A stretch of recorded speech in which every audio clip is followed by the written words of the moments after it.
The world's going to hell in a handbasket. And other thoughts.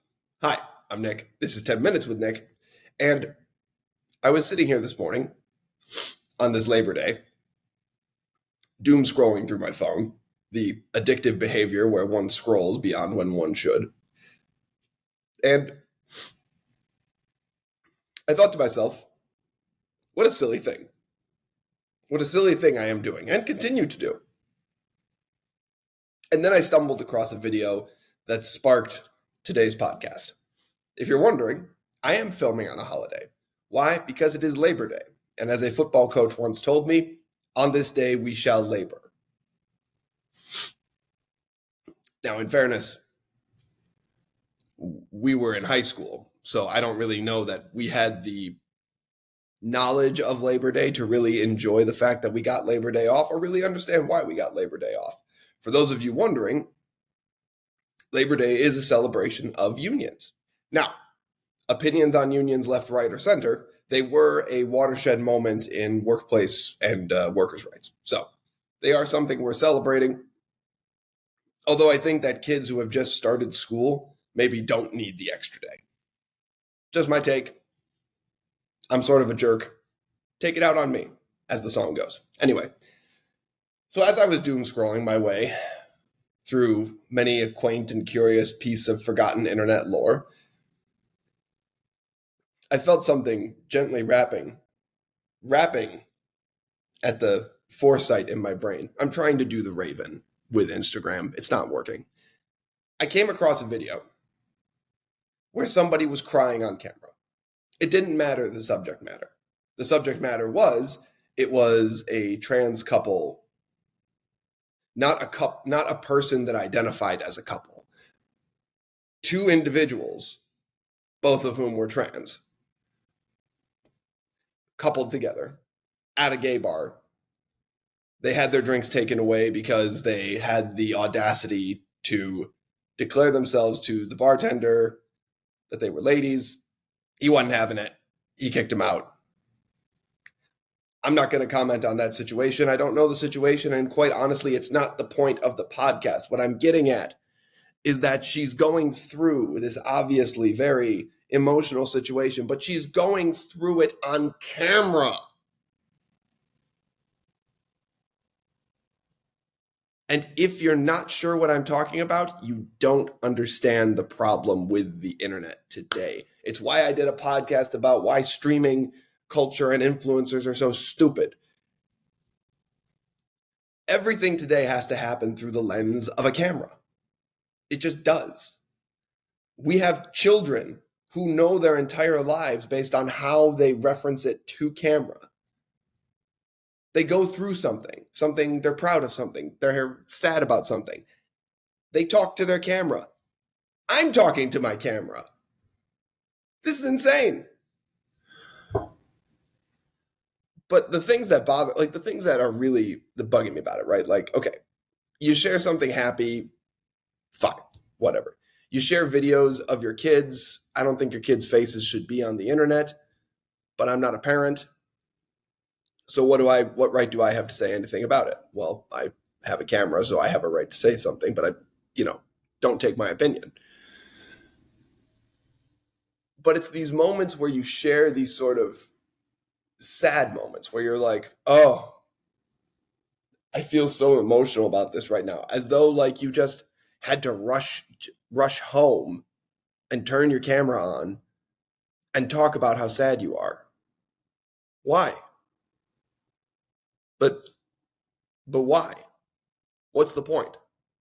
Like there was another video the other day where, and plenty of other people on the internet have made fun of this video. I'm not the first.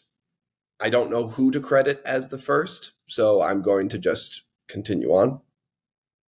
But this woman is, she says as the video begins, I'm processing the most triggering breakup I've had in 9 years. First of all, the most triggering breakup implies that you've had other triggering breakups over the past 9 years. Who are you breaking up with that is resulting in these triggers? I'm going to guess, just me, And this is based on my study of history and the men and women who have come before us. And I'm going to say men and women. Don't come at me for saying men and women. It's a catch all for humanity. It is a classically used catch all for humanity. Based on my study of history, the men and women who have come before us, and I'm going to use the cutoff date of 1989 because that's, I think, when things started to get weird. 1989 to before, those men and women had a much, I think, a tougher constitution. So I don't think any of them really went through triggering breakups. Now, if they were triggered, there did tend to be more murder. But there's something romantic about that. The stories are told about that. We're currently making movies about murders committed in the 1980s and 1970s. Just for all you crazies out there, something to think about. Don't commit murder. I already said on a podcast, don't commit murder. But anyways, this girl is going through one of the most triggering breakups she's had in 9 years. Very sad. We can all appreciate that is a sad thing. But she's filming it. Not only is she filming it, we can see her hands and we can see her whole body.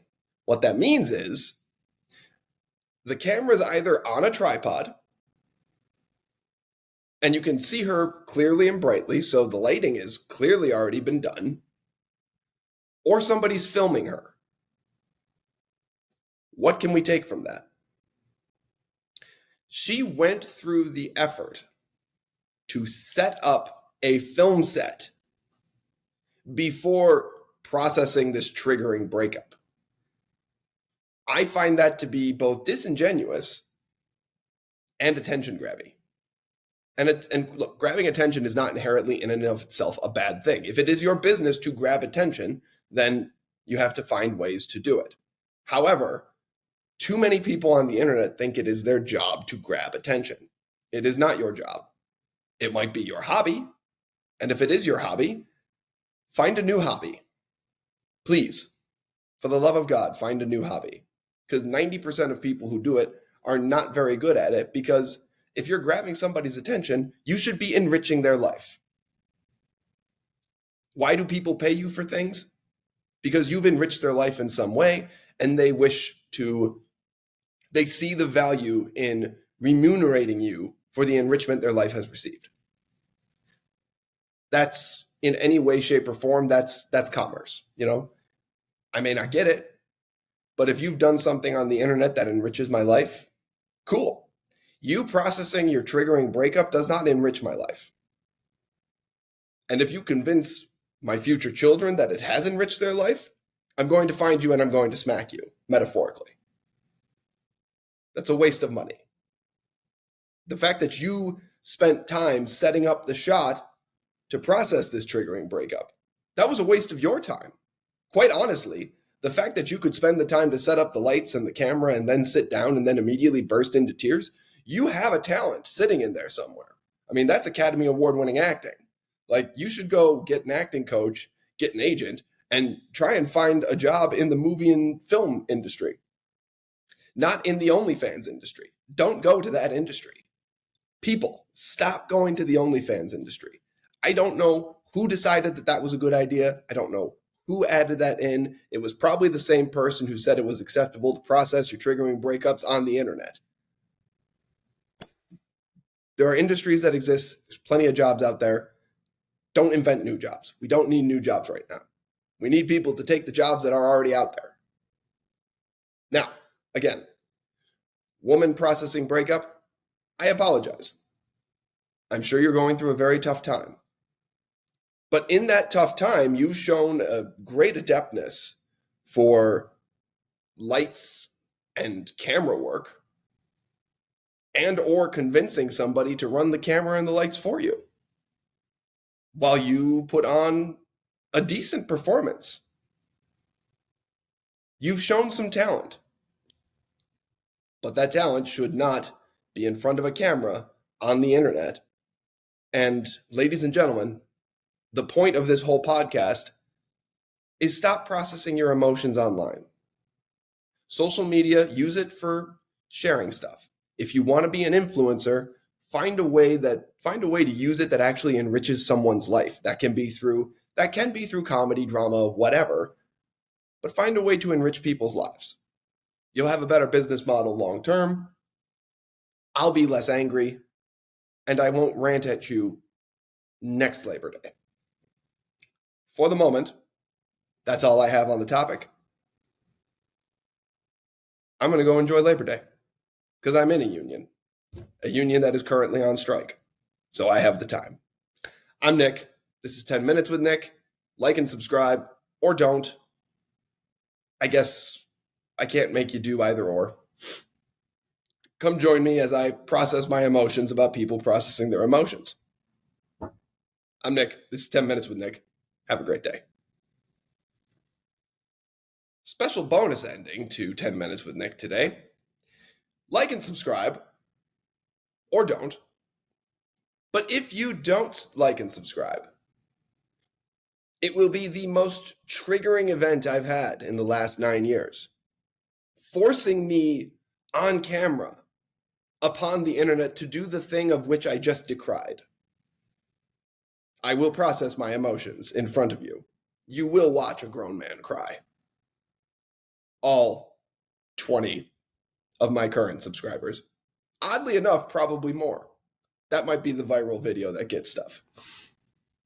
But if you want to avoid me becoming the viral sensation I definitely should not be, like and subscribe.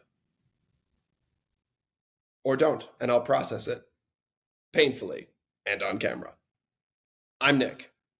This is 10 Minutes with Nick. Have a great day.